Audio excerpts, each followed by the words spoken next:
Good morning, beautiful people. Are we excited for the second day? Yeah? Bismillah ar-Rahman ar-Rahim. Assalamu alaikum wa rahmatullahi wa barakatuh. Marhaban bikum a'za'ana Welcome our esteemed guests. We welcome you in the second and the last day for the Knowledge Summit 2024, and that includes many sessions and is promising you to give you the news in the world of knowledge. Please be seated, then to be able to start our sessions and to complete our inspiration journey that we have started yesterday. We start our first session under the title Redefining Knowledge in the Synthetic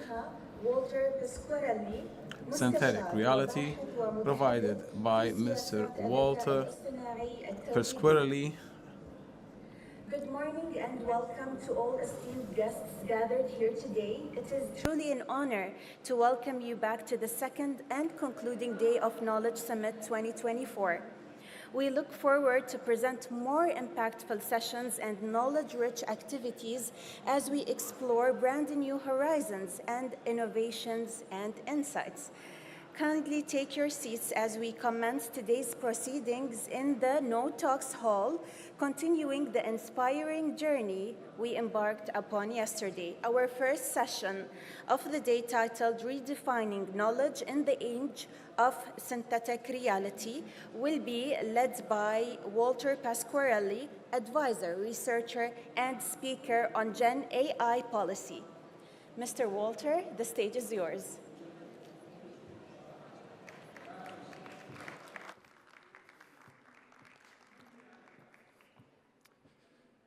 Good morning, everyone.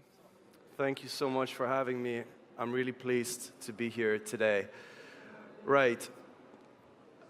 I want you to have a look at the video that I'm about to show you. And I want you to look specifically at the face of the protagonist and how it might change.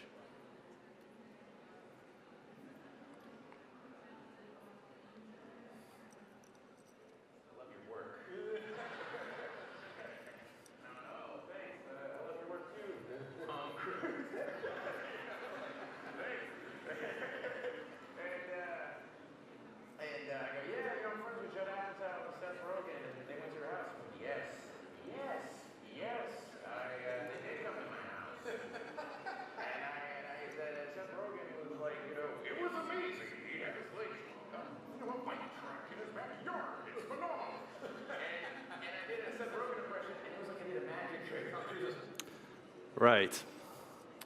Who of you noticed something and how these faces changed? This is one single protagonist, one single attendant of a talk show who somehow seems to be able to change his appearance with just a snap of a finger. Now, this is obviously not a magic trick. This is one of the developments that we've seen increasingly with the sophistication and advancements of generative AI tools. And I remember actually back in 2018 and 19, a small startup back then called OpenAI published a paper on a model called GPT-2. And they said, we're able to recreate texts from scratch. We're able to recreate images, videos. However, we're not going to publish it because we think it's too dangerous to be put out there in the public sphere.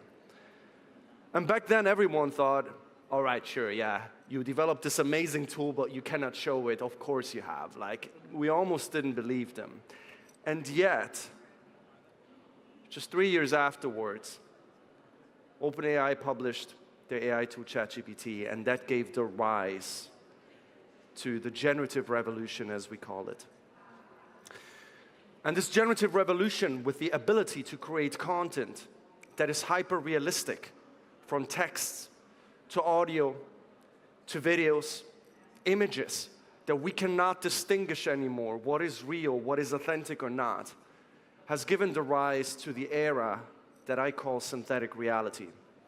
One where there is no such thing as fake or real, but where the boundary between those blurs, and where our very understanding of what is authentic will need to shift. Earlier this year, The Guardian described AI-generated disinformation as the biggest threat to the global economy in the short term. And I want to describe in this presentation exactly what is at stake.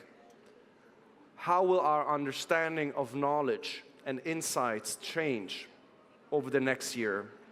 How has it changed already? And we don't even realize it. This is what I call synthetic reality. And today I want to show you how it will redefine our understanding of knowledge in the next half an hour. This is me. I feel always very awkward when this picture comes up, but that's me. There's a QR code to my LinkedIn profile in case you wanna have a look at it. I used to write for The Economist. I used to track the development of AI technologies. I'm an affiliate at Cambridge University where I research AI policy as well. I advise several heads of state, prime ministers, presidents, as well as large corporations on the impact of artificial intelligence and how they can prepare themselves in this age where knowledge is increasingly redefined and challenged. These are some clients I work with, let's forget that. Right, what is truth? Truth is something that historically has always been contested, fought for, something that in some cases we argued is objective. There is a world with observable facts that can be measured and that can be understood. But then we see increasingly as well conversations around so-called things of subjective truth, a lived experience. The way that I experience the world might be something very different from how you experience it and how we perceive it, the emotions, the reactions that we get from that. And historically, there has always been this tension on what truth is. From people conquering the New World, the conquistadores, in Europe, Martin Luther, who translated the Bible, there has always been this idea that knowledge could bring us closer to understanding what the world is like. And this is something that still continues today as we are approaching the age of AI, as we have seen in the age of social media, where everyone has access to producing information and knowledge and presenting it in front of an audience of millions and millions of people within just a click of a button. This is one of my favorite philosophers, if there's one thing like that, called David Hume, a British philosopher, who said that we tend to look at truth and knowledge as something that is kind of objective. We look at the nature of an object. But maybe the nature of an object doesn't really matter as much as the experience that we get from it. If something feels real, if something feels like it exists, and it evokes emotions, reactions, attachment, does it matter if it's artificial or organic? This is a thought that I want you to keep for the rest of the presentation. It feels a bit uncomfortable sometimes, but keep it in mind. Now, typically when we looked at how misinformation was spread or how knowledge was created in the past years, it required a lot of human operatives. So if you looked at spaces such as X or on Twitter, we had a lot of agents that would basically be typing things that were not true, spread it out on social spaces, and that's basically how disinformation would be spread. Then we had bots that could automate knowledge, that could basically like create a lot of content and disseminate it, but a lot of times if someone would have a closer look, they would be able to see, okay, this is probably not a real human being. This doesn't sound real, this doesn't feel organic, this feels like a machine created it. Now, what happened? Think about it for a second. What happened is that generative AI came into the picture. And from December 2022 and February 2023, OpenAI's ChatGPT became the most popular app of all time, reaching 100 million users in just a few months. And I remember, I was actually in the UAE at that point, meant to hold a conference on cybersecurity. And ChatGPT got released during the time that I was on the plane. By the time I landed and I reached that conference, nobody wanted to talk about cybersecurity. And I had to redo my entire agenda 10 minutes before everything started, and then we were there stuck with this new era that basically happened within the time frame of a flight. And I thought it was fascinating. But the truth is that it created a lot of interest. And this is basically just to show you the increase of quarterly investment reports from the end of 2022 to 2023. We saw an increase of 2,040% just within the space of 4 months, 3 months. And the investments have followed suit with that. What we see right now is that a lot of these investments that are going into are less into startups, but more into infrastructure. So think of data centers, think of chips, think of the policies and regulations. So it's the thing that powers this revolution. It's like we're almost creating the backbone of that. We're creating the factories, effectively. But with all these tools that have come out there, it means that some things have changed of how knowledge is creation, of how we can generate information. And not only generate random information, but generate information that feels convincing. So a few things have happened. The first thing is that we've seen improved capabilities. So the outputs that we can create are not like the bots that we had 3 years ago, 4 years ago. We can now create incredibly convincing outputs from videos, images, and audio. And I'll show you something in just a moment. The other thing is the accessibility. Anyone has access to them. You do not need to be a coder to access a tool that can make you recreate my voice in 5 seconds. And they're for free. And then the final thing is that because there's these capabilities, because there's accessibility, what we see is that there has been a total change in the scale of these outputs. And that means that the way that knowledge is created is not anymore at organizational level, captured within institutions, but it's focused on the individual. The implication of that is that we need to shift our understanding of who or what we think needs to be regulated. Typically, when we think of AI regulation and policies, everyone has been focused on technology firms, everyone has been focused on governmental entities, everyone has been focused on organizations, but with everything becoming accessible, the shift needs to be towards the individual. Because content production has now shifted to the grassroots level.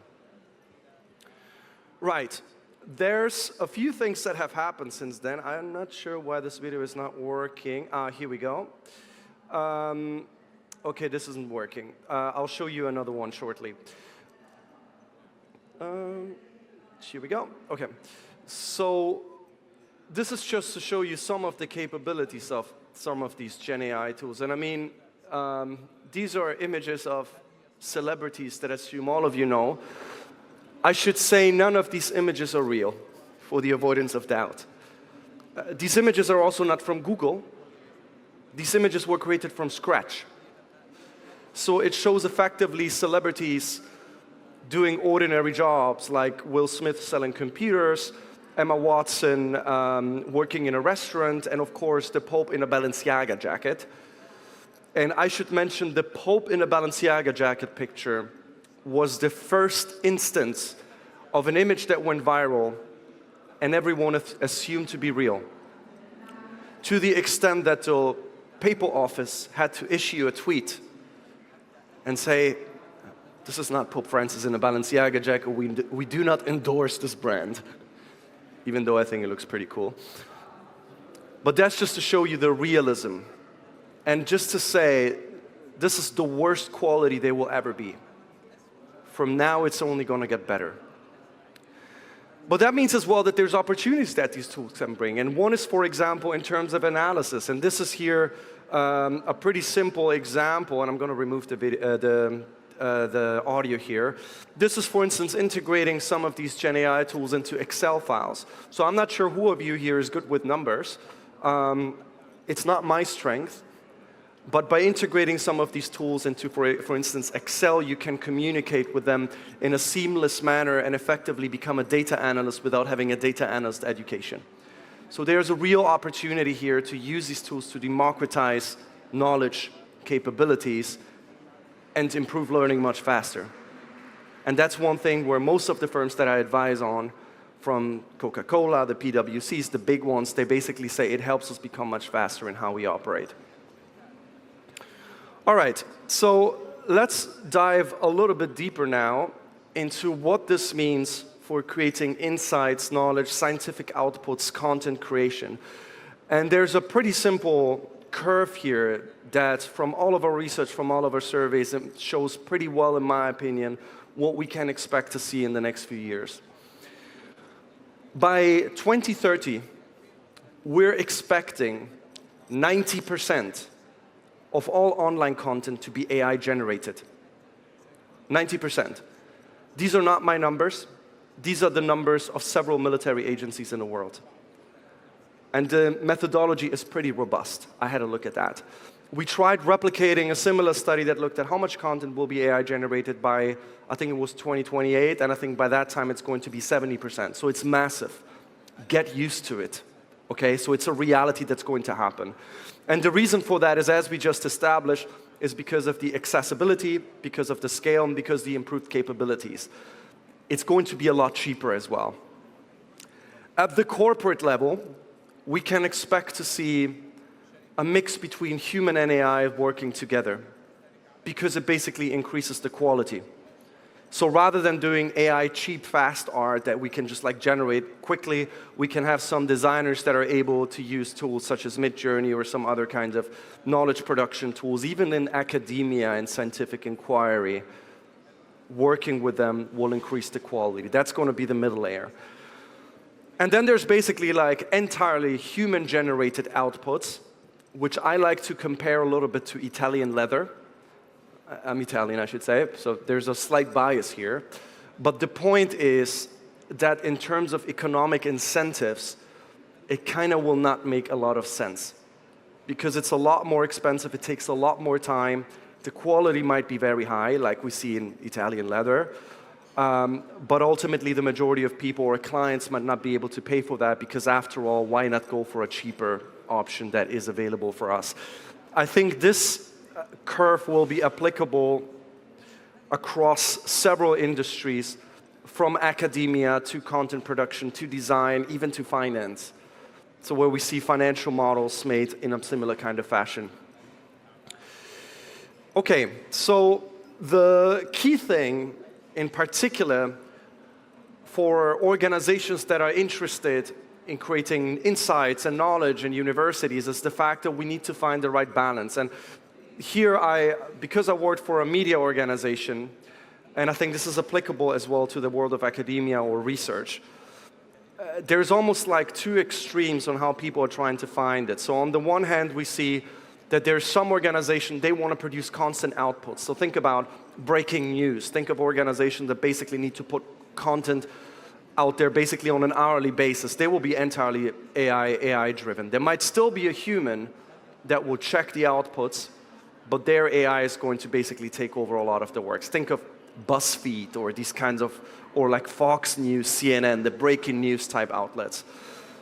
The other extreme is like organizations that publish maybe on a biannual basis or a weekly basis, for whom speed is not as important as it is for the highly AI-driven one. They're the ones that will need AI much less. They might use this for research purposes, for knowledge generation, but a lot less for getting the main advantage of AI, which is basically efficiency and quality.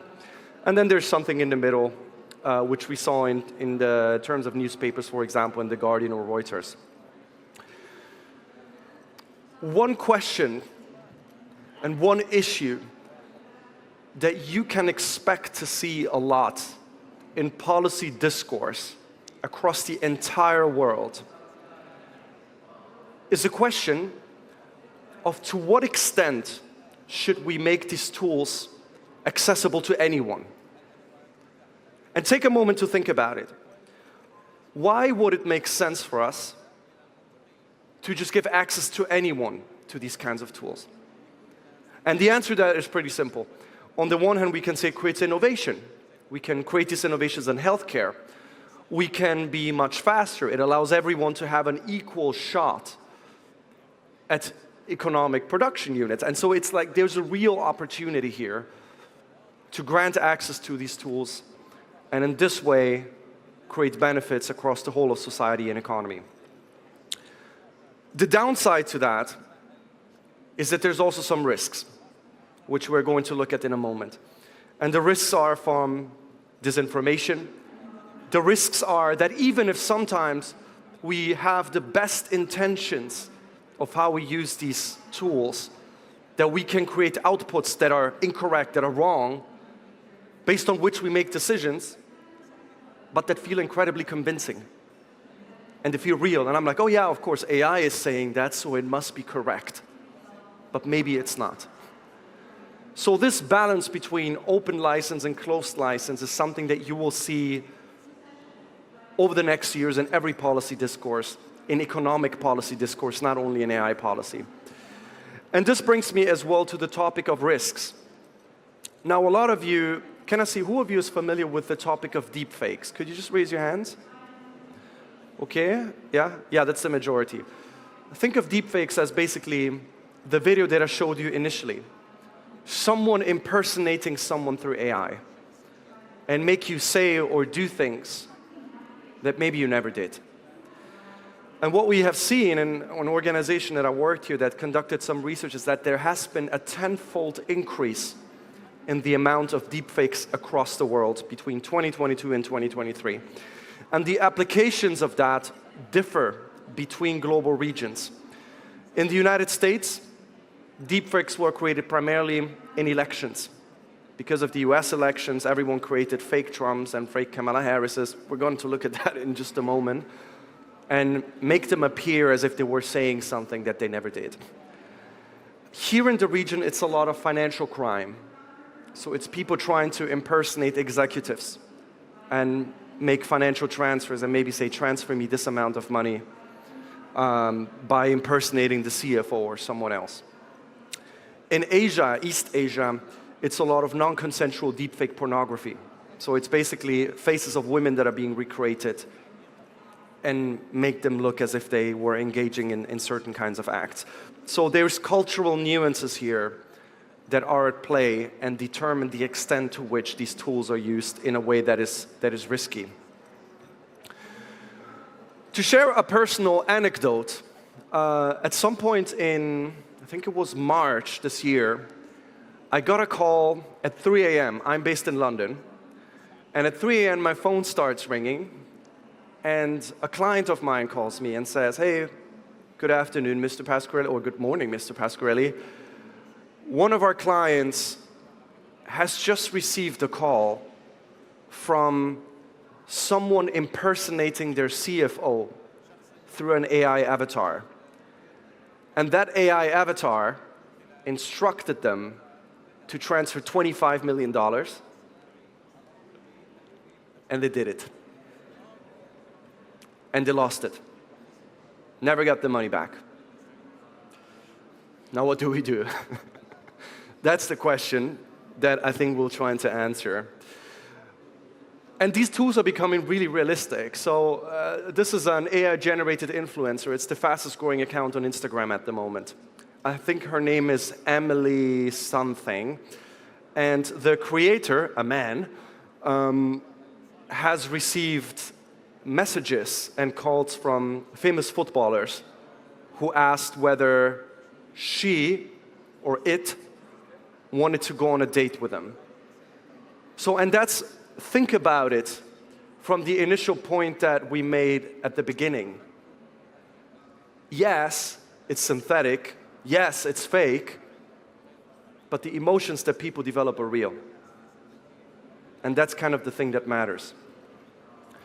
That means as well that we can kind of starting to define what synthetic reality means.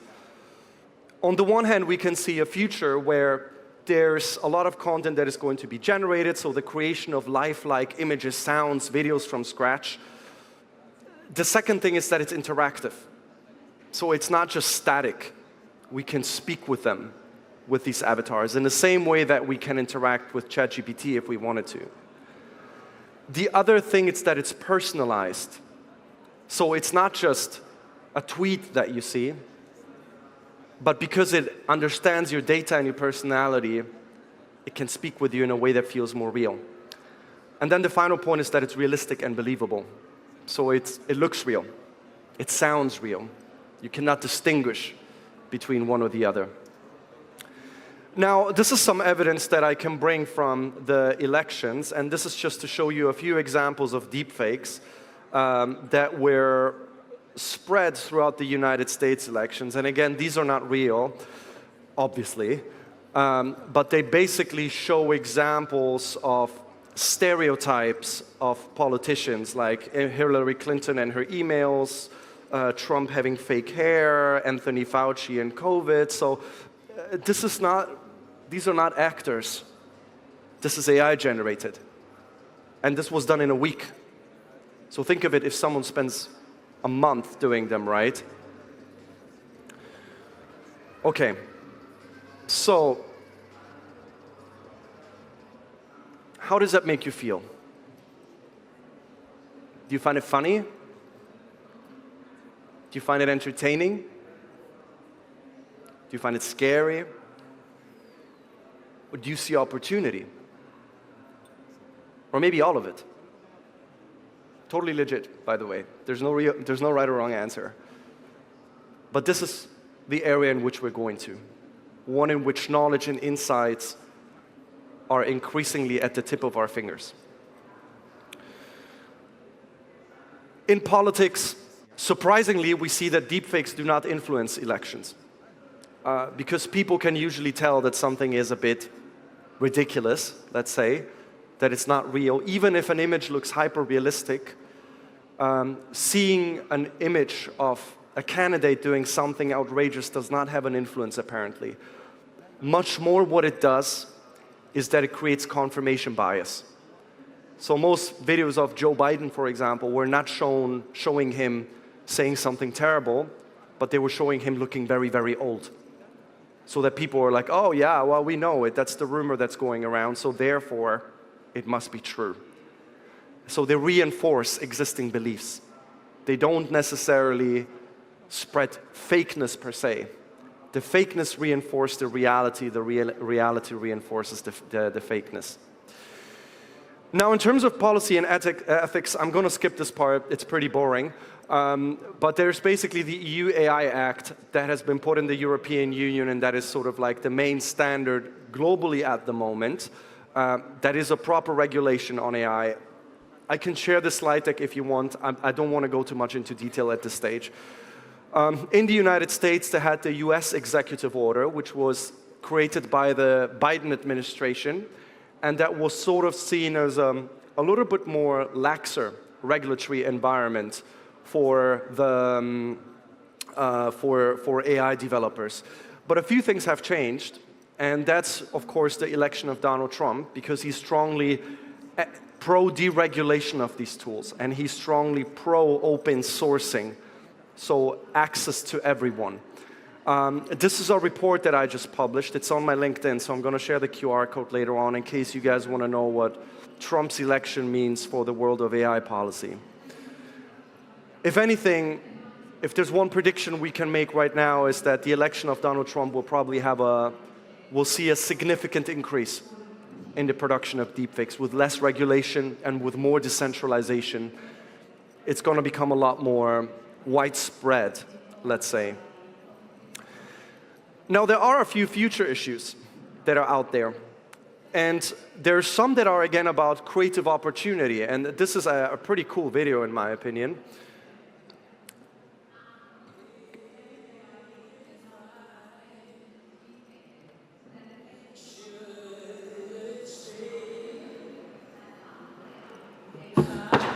Oh.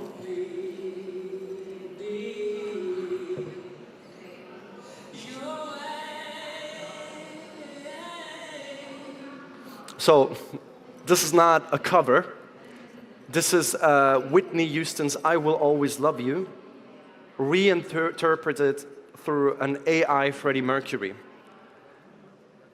And I'm a bit embarrassed to play the whole thing here, but I can tell you that it sounds wonderful.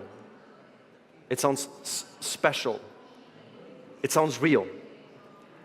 So have a look at browsing through YouTube and you will see a lot of these cover songs of The Weeknd doing Michael Jackson, of Michael Jackson doing John Bon Jovi, and basically artists that are already gone and are no longer with us, that are capable of recreating these kinds of soundtracks. And that means opportunity as well. I guarantee you, Hollywood in the next 5 years will be full of these kinds of acts. I think Tom Hanks just published a movie on that. And I guarantee you as well that in the next 10 years, extras that are now protesting in Hollywood are all going to be automated. There's no doubt about that. The economic incentives are too strong. But then another issue that I encountered while doing research was a video that I saw on TikTok that was titled, "They Are Falling in Love with Dan." And I was like, who is Dan that everyone's talking about? And this Dan is ChatGPT's male voice, as I found out. And there were basically groups of young women who were interacting with Dan and speaking to Dan every day. And they were saying, oh, he sounds so considerate, he is so warm, he's so nice, he's a bit sassy. They were describing him like a real person. And I think that the key thing here is that I can see some people smiling, and it sounds a bit ridiculous. I really know it sounds ridiculous, but it's like millions of views. And we need to take it seriously. Because to me, it sounds like I care about my friends, I care about my family, like everyone else here does. But there's a lot of people, like most studies show, that feel isolated, that don't feel connected, that have most of their relationship online via a screen anyway. Well, you can ask yourself, so what's the difference? And we need to have a look at that, and we need to understand exactly what's going on. And I can tell you, I worked on a documentary just 3 months ago where we looked at people having AI partners and AI girlfriends. And the first thing, to be fully transparent, when I went into this research, I was like, yeah, it's a bunch of freaks that use them, right? That's what I thought. But it's kind of not like that. It's like people who take them seriously. And it's going to be a lot more widespread. Trust me. That means as well there is an opportunity, though, particularly for governments. I'm aware that there are some governments here in the region that want to create, for instance, AI avatar development centers for tackling some of these issues of isolation, of having people who might maybe have social anxiety to be able to speak with an avatar to practice, basically, and get back into a socially integrated lifestyle. It can also be helpful for elderly people who might feel isolated, who have real issues of loneliness. The question is, of course, does it solve the problem? Or is it just like putting a Band-Aid on a broken leg? In my opinion, there's a middle way. We can use them to help people get back on track, but we cannot use it as the end solution. And then, of course, there's another big issue, that to what extent do we actually solve the issues by just like providing AI as sort of a plaster on that? This is a video that was taken by Sam Altman from OpenAI that showed a homeless man with VR glasses.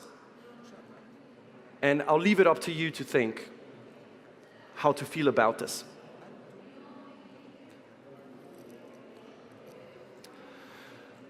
Okay, so a question I get asked a lot, and that was something that a European president who was targeted by one of these deepfakes and approached me, asked, what can we do about this on a larger scale? Is there a way that we can detect what is AI generated or not? And the first thing that I should say is that there's on LinkedIn a lot of talk right now, I see, about detection tools. And everyone is like, oh yeah, we can create these kinds of tools that can basically scan whether something is real or not. We can do it on text, we can do it on video. It doesn't work.